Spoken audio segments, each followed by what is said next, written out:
আসসালামু আলাইকুম, কেমন আছেন সবাই? আজকে প্রায় 2 মাস পর আবার পূর্বাচলে চলে আসলাম। খুবই ময়লা ছিল, তো এখানে ক্লিনিং হচ্ছে। একদম ধুলা বালিতে একটা লেয়ার পড়ে গিয়েছে ধুলার, তো এগুলো ঘষা মাজা হচ্ছে। ভালোই লাগছে অনেক দিন পর। গাছগুলোর বেশিরভাগই পাতা সব ঝরে গিয়েছে। আসলে না আসলে যা হয় আর কি, সেভাবে তো যত্ন করা হয় না। একটা গার্ডেনার আছে, কিন্তু সে কতটুক কি করে। তবে গাছগুলো মাশাআল্লাহ মাশাআল্লাহ, দেখেন এটা কত বড় হয়েছে। মাশাআল্লাহ মাশাআল্লাহ। তবে এই গাছের পাতা একদমই, রয়্যাল গাছের পাতা একদমই ঝরে পড়েছে। তবে মজার বিষয় হলো, দেখেন মাশাআল্লাহ মাশাআল্লাহ, আলহামদুলিল্লাহ, প্রত্যেকটা গাছেই ফুল এসেছে। ও মা, এটা কি জামরুল দেখলাম নাকি? দেখেন, ও মা, মাশাআল্লাহ মাশাআল্লাহ, আলহামদুলিল্লাহ। গাছটাও একটু বড় হয়েছে। দেখেন সব গাছে মুকুল এসেছে। জিঞ্জার, দেখেন ওর প্রিয় জায়গা, শেষ এসেই ওইখানে বসে পড়েছে। কি ঠান্ডা ওইখানে, মানে সাজনা গাছে একটা পাতাও নাই, কিন্তু দেখেন অনেক ফুল এসেছে। কয়েকদিন পরেই সাজনা দেখা যাবে। যে এখানে একটু কয়েকটা পাতা আছে, অল্প কয়েকটা। গাছটাও একটু লম্বা হয়েছে বলে মনে হচ্ছে। মাশাআল্লাহ মাশাআল্লাহ, দেখতেই ভালো লাগছে অনেক। আহা, দারুণ। জিঞ্জার, তুমি কিছু বলবা? হ্যাঁ, কিছু বলবা? আসসালামু আলাইকুম বলো, তাকাও। জিঞ্জার জিঞ্জার জিঞ্জার, তাকাও, বলো আসসালামু আলাইকুম সবাই, কেমন আছেন সবাই, বলো বলো। থাক, তুমি বসেই থাকো। গাছগুলো আসলে শীতের কারণে একটু ঝিমানো, প্লাস পাতা ঝরে পড়েছে। এগুলো একটু আবার, আমরাই যে আজকে আসলাম, পানি টানি দিলাম, দেখবেন কয়েকদিন পরে মাশাআল্লাহ আবার তরতাজা হয়ে উঠবে। ও মা, মাশাআল্লাহ, বড়ইটা দেখেন, মাশাআল্লাহ মাশাআল্লাহ। একটাই আছে মনে হয়, আর তো দেখি না, আর দেখা যাচ্ছে না। দেখেন কেমন ধুলা।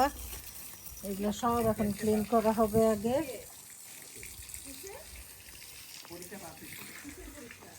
দেখি আর কি অবস্থা অন্যান্য গাছের। এটা হলো আপনার, হ্যাঁ এটাও জামরুল গাছ। এটা একদম প্রায় মরে গিয়েছিল গাছটা। আমার হাজবেন্ড বলছিল যে কেটে ফেলি, কয়েকবারই কাটার জন্য মানে অ্যাটেম্প নিয়েছিল, কিন্তু আমি বললাম যে না, থাকুক, দেখি কি হয়। দেখেন মাশাআল্লাহ কত বড় হয়েছে। আর এটা ওই যে আমার খালা একটা থাই পেয়ারার ছোট্ট একটা চারা দিয়েছিল, ওইটা মাশাআল্লাহ এতটুকু। আগেই মাটিতে দিব না, এর আগে মাটিতে দেওয়া গাছগুলো মরে গিয়েছে পানিতে। এই যে আরেকটা সাজনা গাছ, এটাতেও ফুল এসেছে মাশাআল্লাহ অনেক। দেখা যাক কতটুকু কি হয়। এইটা একটা ড্রাগন ফলের গাছ, চম্পা লাগিয়ে গিয়েছিল, এটাও মাশাআল্লাহ একটু আরো কয়েকটু আরেকটু বেড়েছে আর কি। হ্যাঁ, এই গাছটাও মাশাআল্লাহ অনেক লম্বা হয়েছে, আমার সমান ছিল, এবার একদম অনেক লম্বা, মাশাআল্লাহ মাশাআল্লাহ। এইখানে ধনিয়া পাতা, অ্যালোভেরা, যে দেখেন যত্ন না হলে দেখেন ঘাস টাস হয়ে কি অবস্থা। এই সেই চম্পার লাউ গাছ, লাউয়ের আগাগুলা খুব চিকন, তারপরে ও মা মাশাআল্লাহ ফুল এসেছে। এই যে ফুল,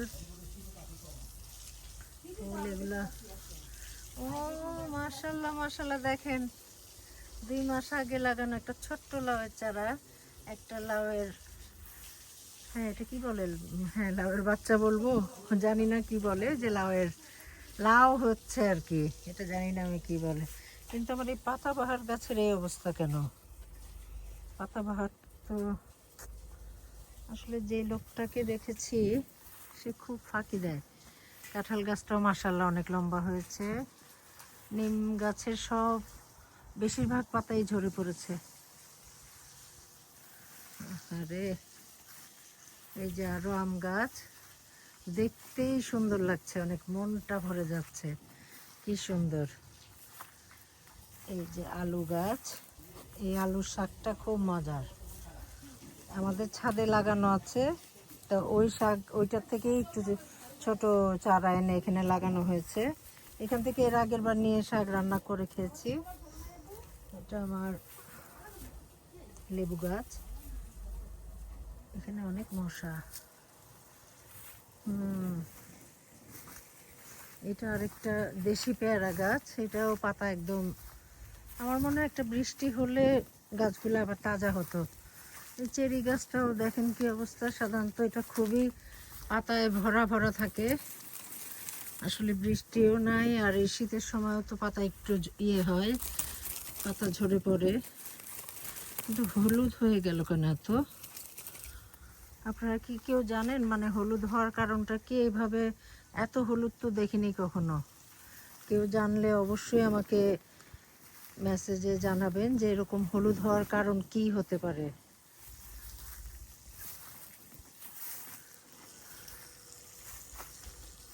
আরেকটা আম গাছ, কৃষ্ণচূড়াটাও পাতা ছেড়েছে। এটা হলো ওই যে কি ফল বলে এটা, গোলাপ জামুন ফল, এটাও মাশাআল্লাহ বড় হয়েছে দেখেন। এই যে আরেকটা থাই গাছ, এটা আমার খালা দিয়েছিল, ওইটাও একটু ঝোপালো হয়েছে, মানে ছোট্ট ছিল। লিচু,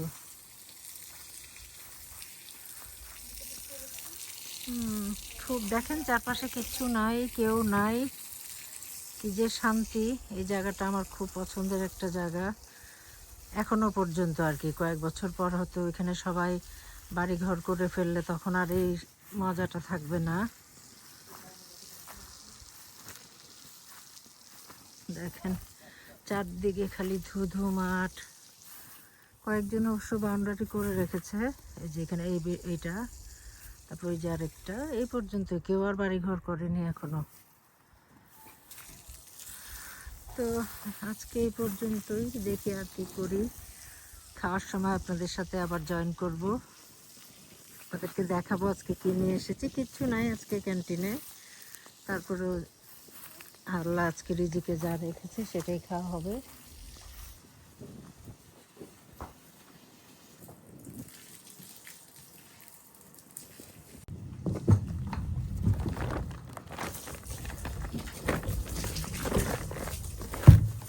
এটা কি? ও আচ্ছা,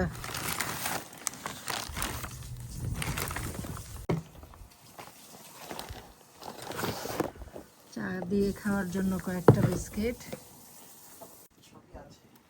আর ওরা বুঝতে পারবে না এখানে আসার সময় লাঞ্চের জন্য ডিম কারি, আর এই যে এটা ডিম কারি, এটা চিকেন কারি। এছাড়া আজকে কিছুই ছিল না, আমাদের একটু লেট হয়ে যাওয়াতে সব শেষ। ওদের বিরিয়ানি ছিল। হ্যাঁ বিরিয়ানি ছিল আজকে, কিন্তু আমরা chicken roast পাইনি। ছিল, কিন্তু রোস্ট চিকেন আর we are বিরিয়ানি ছিল। late. হ্যাঁ উই আর লেট। এই যে আমার হাজব্যান্ড এসেছে পরশুদিন। এই যে ভাত, তো আমরা এখন লাঞ্চ করব, কারণ বেশিক্ষণ আবার রাখলে নষ্ট হয়ে যাবে। তো আমরা এখন খাচ্ছি। আজকে আমি ডিম কারি দিয়ে শুরু করলাম, দেখে খুব লোভ লাগলো, সেই জন্য ডিমটাই আগে নিলাম, তারপরে দেখি তারপর চিকেন আছে, ওটা ট্রাই করবো পরে। ডিমটা খুব লোভনীয়। হ্যাঁ একটু একটু দেখাই, এটার দেখাও। ভিতরে আরো লোভ লাগবে। এই যে সুন্দর।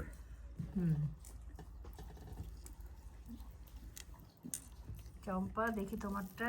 ওর ফেভারিট, চম্পার ফেভারিট হলো, এখানে আসলে ও অন্য কিছু নেয় না, শুধু ডিম কারি। হ্যাঁ ডিমটা এখানে মজা হয়। আচ্ছা খাও।